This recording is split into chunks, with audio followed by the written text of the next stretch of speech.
Hello sa inyong lahat mga ka-online. Nagbabalik po ang inyong si Papa Dudut. Maraming salamat po dahil nakapag-recruit ka na ng bagong kasama mo sa pakikinig sa Papa Dudut Stories.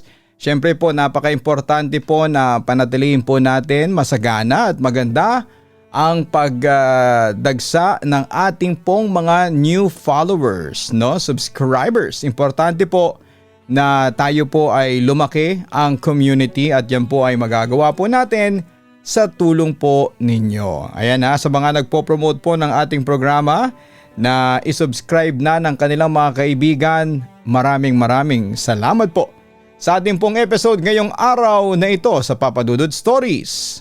Dito sa Papa Dudut Stories, ikaw ay hindi nag-iisa.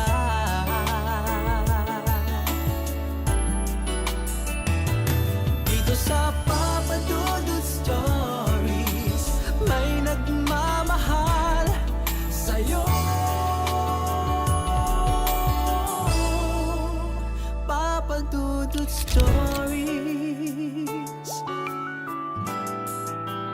Papa Dudut Stories. Dear Papa Dudut, sa lahat po ng mga nakatutok ngayon, huwag kalimutan na mag-like, mag-share at mag-subscribe.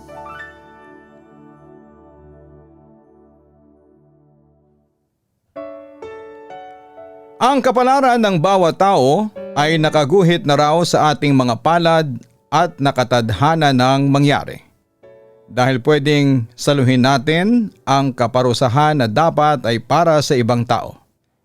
Pero may iba namang naniniwala na hindi totoo ang malas at swerte dahil tayo raw ang gumagawa ng ating sariling kapalaran. Dear Papa Dudut, magkakaiba ang paniniwala ng bawat tao. May nagsasabi na ang malas at swerte raw ay nakadikit na sa buhay natin. Kumbaga nakaguhit na sa palad natin ang mga nakatadhang mangyari sa ating buhay. May iba naman na hindi naniniwala dito dahil sinasabi nila na tayo lang din daw ang gumagawa ng ating kapalaran.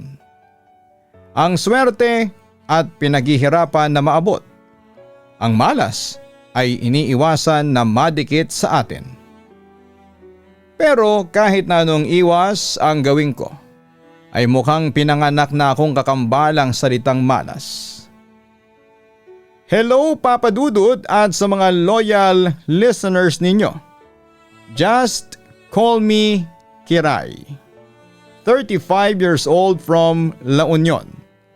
Matagal na rin po akong listener at hindi ko na mabilang kung ilang beses na ba akong umiyak nang dahil sa sulat na binasa ninyo. Hindi ko rin alam kung may maiiyak ba sa kwento na ibabahagi ko ngayong araw. Pero sigurado naman ako na may napakalaki itong aral na maiiwan sa mga nakikinig ngayon. Papa Dudut, lumaki ako na hindi ko nakilala pa ang tatay ko. Ang sabi ni nanay ay bata pa lamang ako nang mamatay ito nang dahil sa malubhang sakit. Kaya naman si nanay na lamang talaga ang kasama ko hanggang sa magkaisip ako. Mapagmahal na ina ang nanay ko at kahit tanging paglalako ng merienda sa lugar namin ang trabaho niya ay pilit niya namang tinataguyod ang buhay namin. Ang hindi ko lang maintindihan noon ay kung bakit sa tuwing maririnig ko ang pangalan ko, kakambal noon ang salitang malas. Madalas ko yon na naririnig sa may-ari ng apartment na tinitirhan namin ni nanay. Na naganak daw ng malas si nanay kaya palaging naghihirap ang buhay. Nanay, bakit sumisigaw naman po si Kuya Arnold? Tanong ko nang makabalik si nanay sa kusina kung saan ako nag-aalmusal. 10 years old pa lamang ako noon at naguguluhan pa rin hanggang sa mga oras na yon. Hindi pa rin kasi ako nakakapag-abot sa kanya ng pambayad dito sa upa natin sa bahay niya. Pero magagawan ko naman ang paraan kaya wag mo nang alalahanin yon. Pati na rin yung para sa project mo, ako nang bahala doon. Malungkot na tugon ni nanay. Okay po, pero Nay, ano po yung ibig sabihin ng sinasabi niyang nag-anak kayo ng malas? Muling tanong ko.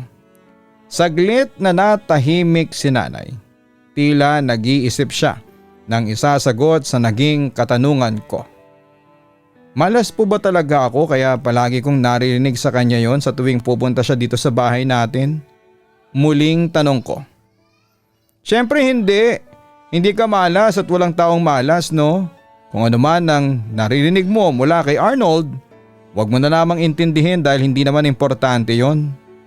O siya, ubusin mo na nga yung tinapay mo nang masamahan mo na rin ako sa palengke mamaya. Sa wakas ay tugon ng nanay ko. Papa Dudut, dahil si Nanay lang ang nagtatrabaho noon sa amin ay hindi rin talaga naging madali ang buhay namin. Wala kasi kaming sariling bahay at wala ring ibang pinagkakakitaan si Nanay kung hindi ang paglalako ng mga merienda na siya na rin mismo ang nagluluto. Hindi rin pare-pareho ang kinikita niyang pera at madalas ay maliit na halaga lamang yon. Yun din ang madalas na dahilan kung bakit kami nagigipit sa pera. Ilang beses na nga kaming lumipat ng apartment at isa lang ang dahilan ng pag-alis namin. Hindi na kami nakababayad pa ng upa. Papa Dudut. Hindi lang yon ang unang beses na narinig ko ang salitang malas na ako ang tinutukoy. Hindi ko nga alam kung bakit ganon ang salitang madalas na lumalabas sa bibig ng ibang tao kapag nakikita nila ako. Malayo naman ang pangalan ko sa salitang yon at wala rin akong maisip na malaking naging kasalanan ko para isipin nila na malas ako. Kahit bata pa ako noon, nagtataka at nasasaktan na ako sa tuwing maririnig ko mula sa ibang tao na minamalas ang isang lugar ng dahil sa akin. Bagay na pilit ko na lamang na hindi iniintindi, kagaya ng palaging bilin ni Nanay sa akin noon. Kaya lang, nang may isang beses na dumating si Kuya Arnold sa bahay para maningil ng pambayad sa upa, wala noon si Nanay at sinabi ko na bumalik na lamang siya. Pero hindi naniwala si Kuya Arnold at nagsisigaw pa na tinatawag si Nanay at sinasabi niya na sinungaling daw ako, kaya ilabas ko na raw ang nanay ko. Kuya Arnold, nagsasabi po ako ng totoo. Hindi pa po talaga nakakauwi si Nanay. Wika ko. Sinabi nang wag mo akong tinatawag na kuya dahil wala akong kapatid na malas. Sigaw niya kasunod ang malakas na pagtulak sa akin. Aray! Bulalas ko nang matumba ako. Alam mo ikaw, naiirita na talaga ako sa iyo. Kaya siguro nasunog yung isang bahay na pinapaupahan ko ng dahil sa iyo. Dahil nakatira ka pa dito sa bahay ko. Sigaw pa ni Kuya Arnold bago mahigpit na hinawakan ang braso ko. Aray, bitawan niyo po ako. Bitawan niyo po ang braso ko, nasasaktan po ako. Tama na po. Pag-iyak ko. Ikaw ang tumigil sa kamalasang dinadala mo dito sa lugar namin. Malas ka dahil anak ka ng pare at ng nanay mong madre. Sinumpa ka dahil anak ka sa pagkakasala ng mga magulang mo. Naintindihan mo ba yon, ha? Sigaw pa niya. Ayoko nang marinig ang sinabi niya kaya malakas na akong umiyak. Pero hindi pa rin tumigil si Kuya Arnold sa pagsigaw at pananakit sa akin hanggang sa dumating na ang nanay ko. Ay Diyos ko Arnold, anong ginawa mo sa anak ko?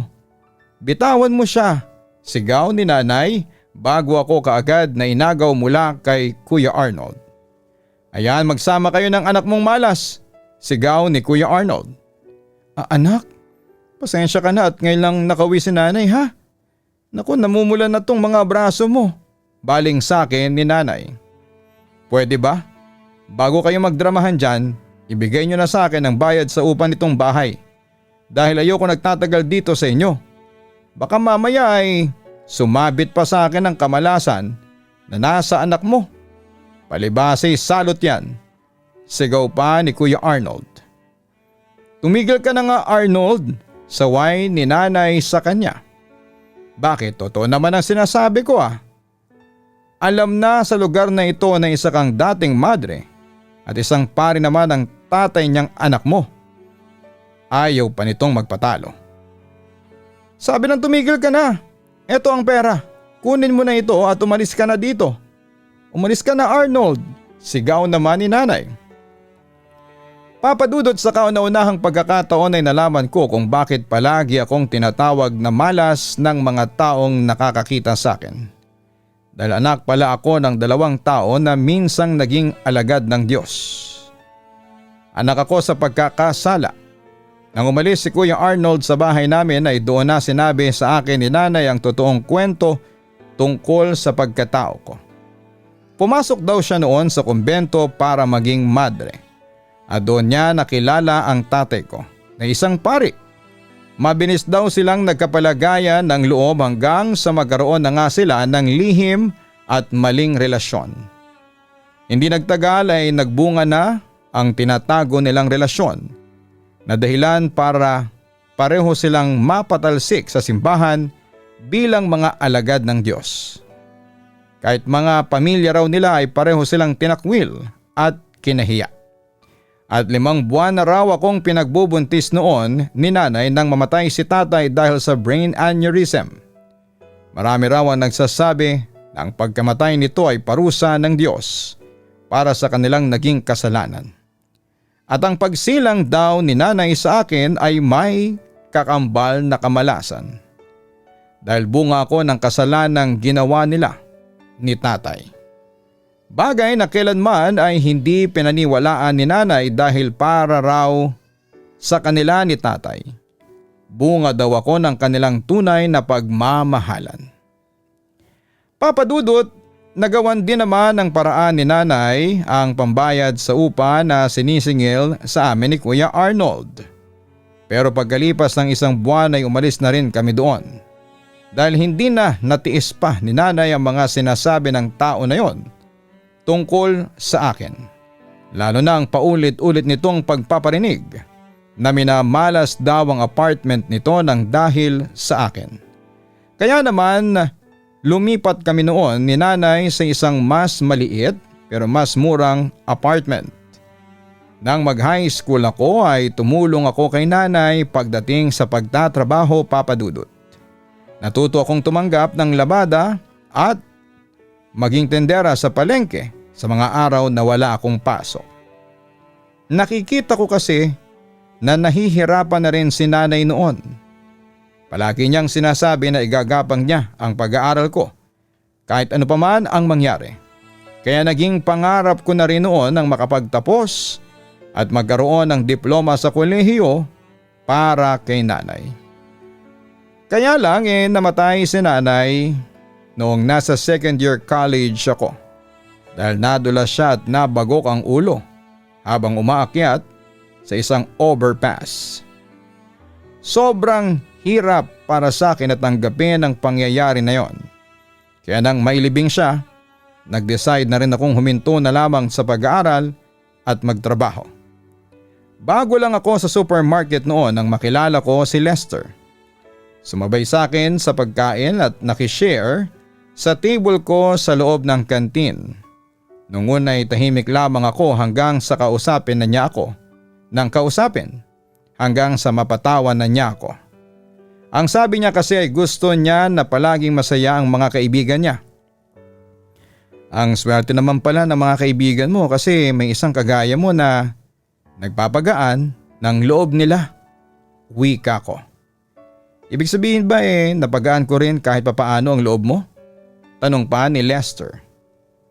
Oo naman. Ilang beses mo na nga akong napapangiti mula nang umupo ka dyan sa tapat ko. At kahit paano, hindi ko na iniisip na baka hindi ako maregular dito sa trabaho dahil doon sa galit na nakuha ko sa customer kanina. Pagkukwento ko. Yun ba yung pinoproblema mo kaya parang malungkot ka mula pa kanina? Muling tanong niya. Oo kasi ang tagal ko nang gustong magkaroon ng regular na trabaho. Kaya lang wala Malas talaga ako kaya palaging natatapos sa mga kontrata ko sa pinagtatrabahuhan ko. Tugon ko. Yun lang palang problema mo Hindi mo kaagad sinabi sa akin. Nakangiting sabi niya. Bakit? Huwag mo sabihin na anak ka na may-ari nitong kumpanyang pinagtatrabahuhan natin at nagpapanggap ka na empleyado lang din na kagaya ko. Pabirong tanong ko. Hindi no, sa mga teleserye lang naman nangyayari yon. Pero sa totoo lang kasi, kaya kitang gawing regular dito sa trabaho natin. Kasi number 1, gwapo ako kahit malaki ang mga butas ng ilong ko. Number 2, maapil ako kahit na hindi ako katangkaran. At number 3, sabi ni Lester na kaagad ko nang siningitan kasi natatawa na talaga ako. Teka nga, naku Lester, niloloko mo lang yata ako eh. Wika ko. Hindi no, totoo ang sinasabi ko na gwapo ako at malakas ang dating ko. Kasi yun ang sabi ng mama ko, kaya nga na-regular kaagad ako dito sa trabaho dahil malakas ako sa supervisor at manager natin. Basta akong bahala sa iyo, Kiray. Ituturo ko sa iyo ang lahat ng teknik para magustuhan ka rin nila at gawin kang regular dito. Basta kagalingan mo palagi pagdating sa trabaho. Tugon naman niya. Papadudot mula nang mamatay si nanay ay parang gumuho na talaga ang mundo ko. Buong buhay ko kasi, siya lang ang kasama ko. Pagmamahal at suporta niya ang kinalakhan ko. Kahit palagi akong nakakatanggap ng masasakit na salita mula sa ibang tao ay napapawi yon kapag niyayakap na ako ni nanay. At nang mawala nga siya, pakiramdam ko ay totoo ang sinasabi ng ibang tao na malas daw ako. At minamalas din ang mga taong nasa paligid ko ng dahil sa akin. Pero dahil alam ko na hindi gugustuhin ni nanay na panghabang buhay akong makulong sa lungkot, Papa Dudut. Kaya pinilit ko na bumangon ulit at magpakatatag. Sinimulan ko yon sa paghahanap ng trabaho at sa awa naman ng Diyos. Hindi naman ako nahirapan. Pero hindi kaagad ako naging regular at palaging natatapos sa mga kontrata ko kaagad. Sa pang-5 trabaho ko na noon ay sa isang supermarket na nasa loob ng mall. Doon ko nga nakilala si Lester na isa sa mga dahilan kung bakit naging mas matatag pa ako. Dahil ang mabuting pagkakaibigan na nasimulan namin ay nauwi din sa masayang pag-iibigan, Papa Dudut.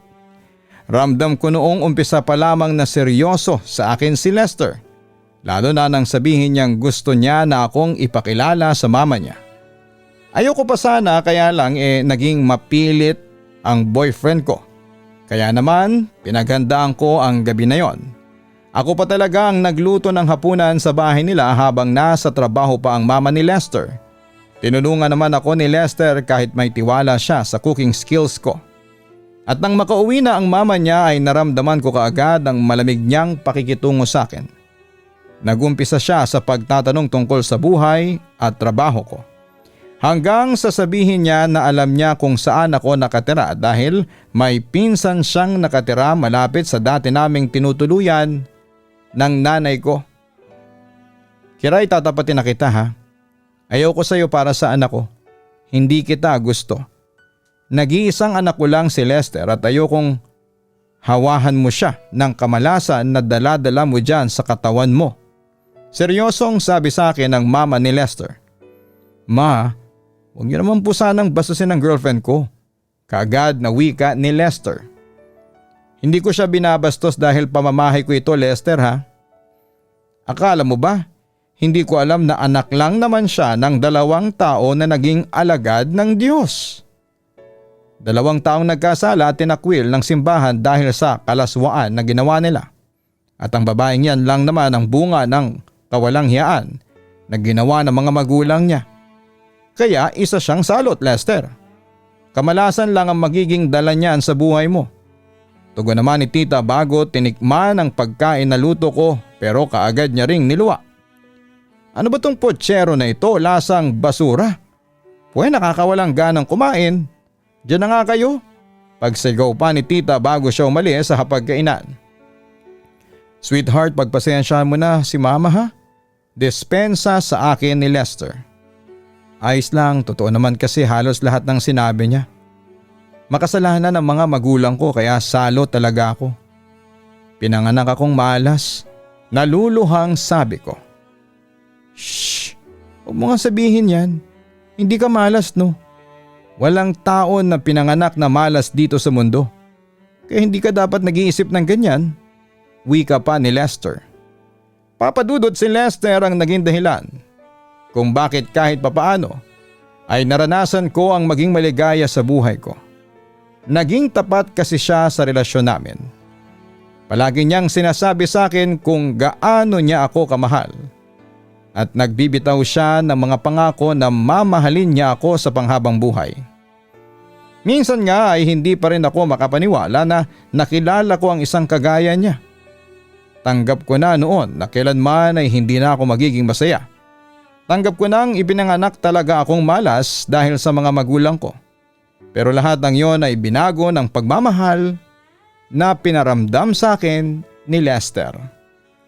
Papadudot, hindi pala talaga pwede na palagi akong makaranas ng saya sa piling ng taong mahal ko. Dahil nang makilala ko ang mama ni Lester ay doon ko nalaman na alam pala niya ang tungkol sa pagkatao ko. Alam niya na bunga nga ako ng pagkakasala ng mga magulang ko. Kaya naman pinaramdam niya kaagad na hindi ako welcome sa pamilya o sa buhay nila. Kahit kailan daw ay hindi niya ako matatanggap para sa anak niyang si Lester Papadudot. Papadudot, sa kabila ng pagtutol ng mama ni Lester, sa relasyon namin ay pinagpatuloy namin ang lahat. Hindi nagpatinag si Lester kahit halos isumpa na siya ng mama niya. Sinabi niya na ipaglalaban niya ako at ang relasyon naming dalawa at pinatunayan ni Lester ang sinabi niyang yon nang layasan niya ang mama niya para magsama na kaming dalawa. Yun daw kasi ang naisip niyang paraan para magkaroon kami ng tahimik na relasyon. Nung una, Papadudot, ay naging guilty talaga ako sa ginawa niya dahil nga siya na lamang ang kasama ng mama niya. Matagal na rin kasing patay ang papa niya. Kaya dalawa na lang sila sa bahay. Kinumbinsi ko pa nga siya noon na huwag iwanan ang mama niya. Pero sinabi ni Lester na hindi siya papayag. Napaulit-ulit akong pagsalitaan ng hindi maganda ng mama niya. At gusto na rin daw niyang tuparin namin ang pangarap naming bumuo ng isang masayang pamilya. Akala ko ay tuluyan na naming matutupad ang pangarap na yon. Nang sa wakas ay magdalang tao na ako. Pareho kaming excited ni Lester at huminto pa ako noon sa pagtatrabaho. Pero muling gumuho ang mundo ko dahil pagkalipas lang ng ilang buwan ay nakunan ako, Papadudot. Sobrang hirap ng pangyayaring yon sa buhay namin ni Lester. Pero palagi niyang pinaparamdam sa akin na huwag akong mawala ng pag-asa. Na nasa tabi ko lang siya para kunan ng lakas. Kaya naman pilit akong nagpakatatag kahit sobrang hirap talaga. Sorry sweetheart, hindi ko naman napigilan ang sarili ko na maiyak, Papadudot. Alam ko naman kasi na nawala siya ng dahil sa akin. Kasalanan ko dahil sa kamalasan na nakadikit sa katawan ko. Namatay si baby dahil nadamay siya sa dala kong kamalasan. Wika ko nang makita ako ni Lester na umiiyak sa kwarto. Kiray, hanggang ngayon ba naniniwala ka pa rin dyan? Sinabi naman ng doktor ang dahilan ng pagkawala ng baby natin, hindi ba? Masyadong mahina, kahit nasa sinapupunan mo pa lang siya. At kung nagkataon man na isinilang mo siya ay malaki din ang chance na hindi siya magtagal sa mundong ito dahil sa pagiging mahina niya. Malumanay na wika niya. At lahat yon ay kasalanan ko. Kasalanan ko dahil pinanganak akong malas ng mga magulang ko. Kasalanan ko, Lester. Walang ibang dapat sisihin kung hindi ako lang. Ako lang. Muling pag-iyak ko. Shh, tama na. Wala kang kasalanan, Kiray. Walang may gusto sa atin na mawala si baby. Walang may kasalanan kung bakit siya nawala. Kaya wag mo nang paulit-ulit na sisihin ang sarili mo. Kasi alam ng Diyos kung gaano mo siya iningatan at minahal sa ilang buwan na dinala mo siya sa sinapupunan mo. Ang sabi pa ni Lester. Papa Dudut, doon ko muling naramdaman ang kamalasan na dala ko sa buhay ni Lester.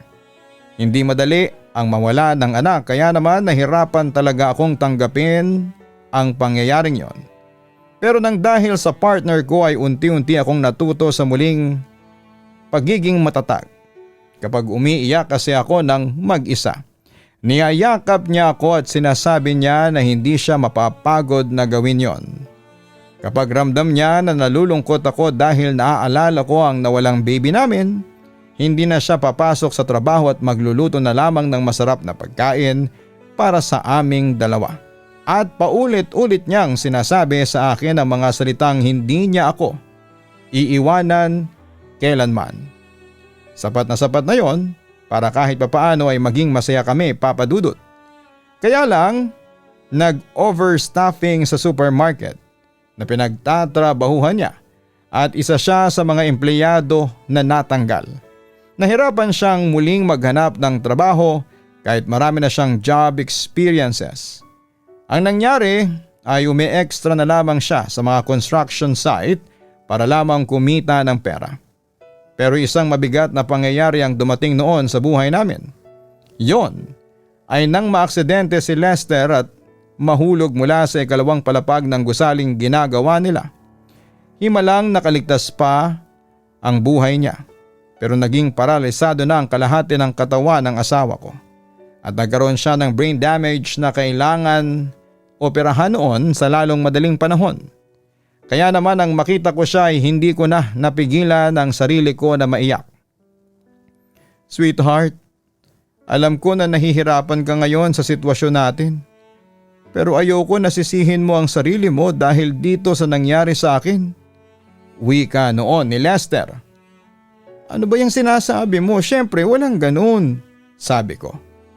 Kilala kita at alam ko ang bagay na tumatakbo ngayon sa isipan mo. Aksidente ang nangyari. At wala tong kahit na anong kinalaman sa'yo. Hindi mo kasalanan kung bakit ako na aksidente, ang sabi niya.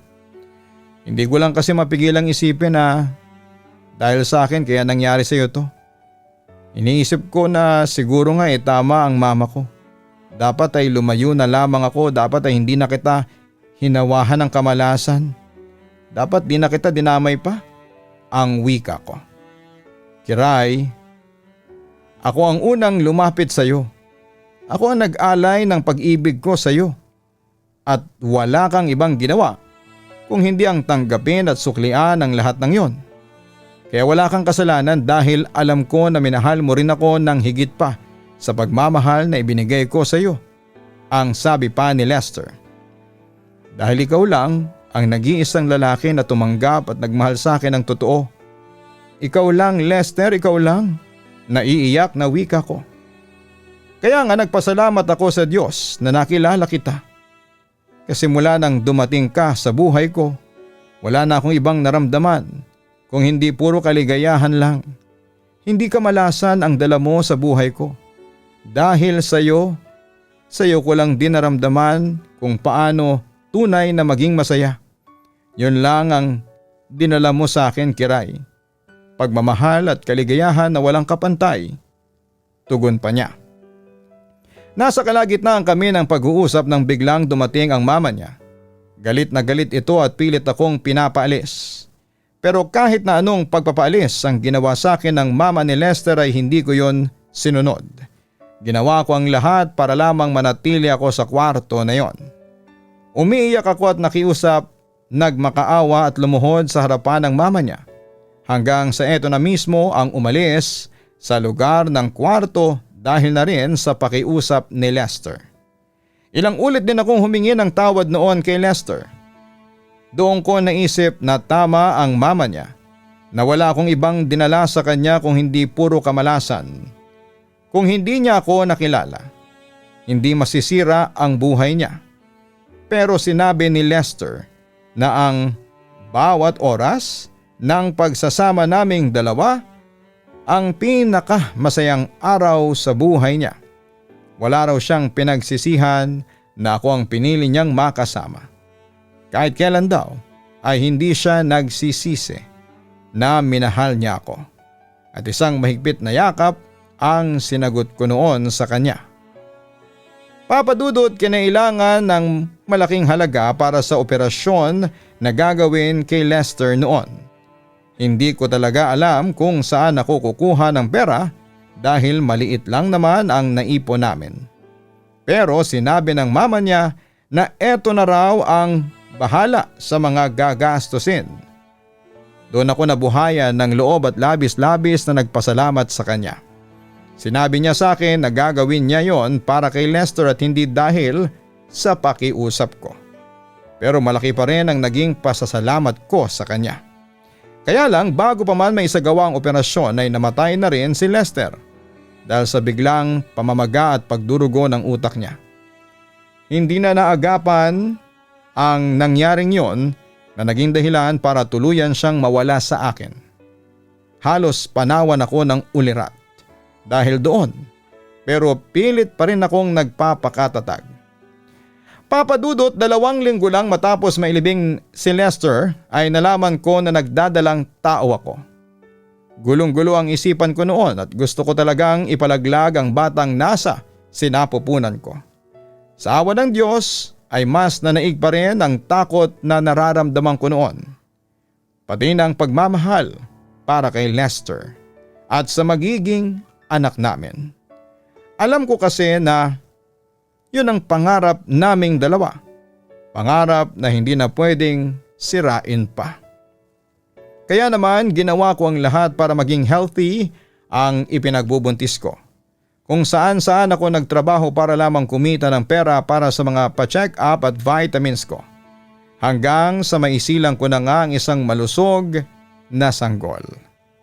Papa Dudut, kung lumaki ako na pinapaniwalaang malas ako, ang anak naman namin ni Lester ang pinapaniwalaan kong nagdala ng lahat ng swerte sa buhay ko.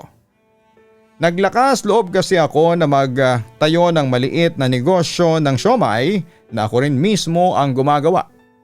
Umutang ako sa isang kaibigan na pinagbigyan din naman ako.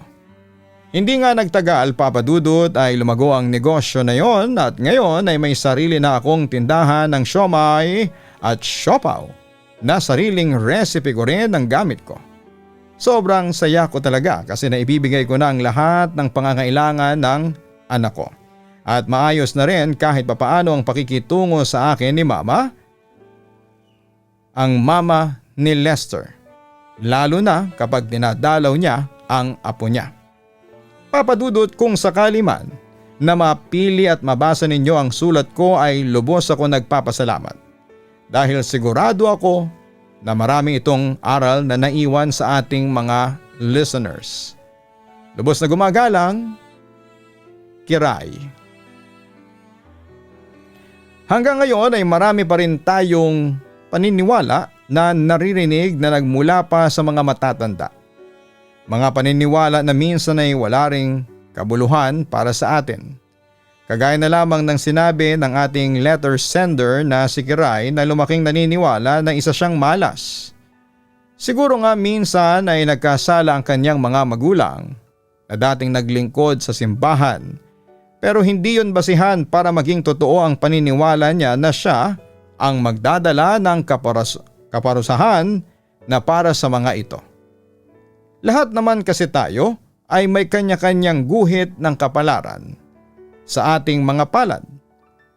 At nasa sa atin na lamang yon kung paano natin pagsusumikapan na mapabuti ang ating buhay. Gumawa tayo ng mga kabutihan at tulungan natin ang ating mga sarili na makamit ang swerteng nakalaan para sa atin. Hanggang sa muli, maraming salamat po sa inyong lahat.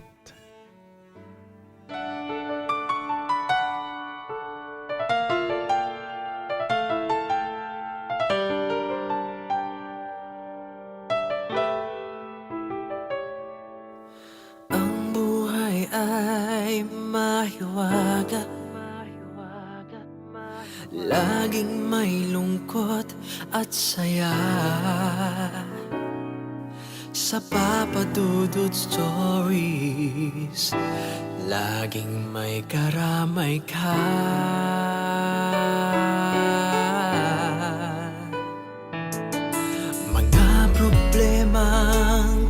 buhay bigat. Dito ay pakikinggan ka sa Papa Dudut Stories. Kami ay iyong kasama. Dito sa Papa Dudut Stories, ikaw ay hindi nag-iisa.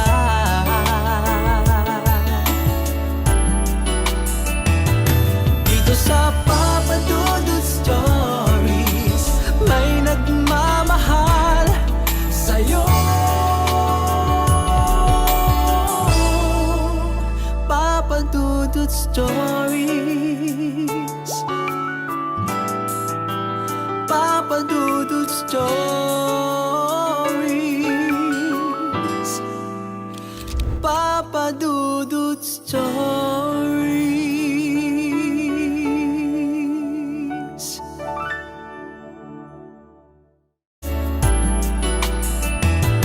Dito sa Papa Dudut Stories, may nagmamahal sa'yo. Papa Dudut Stories,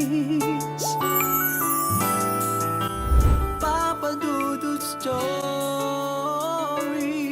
Hello mga ka-online, si Papa Dudut po ito. Nag-enjoy ka ba sa ating kwento ngayong araw? Huwag kalimutan na i-share, mag-like at mag-subscribe. Maraming salamat po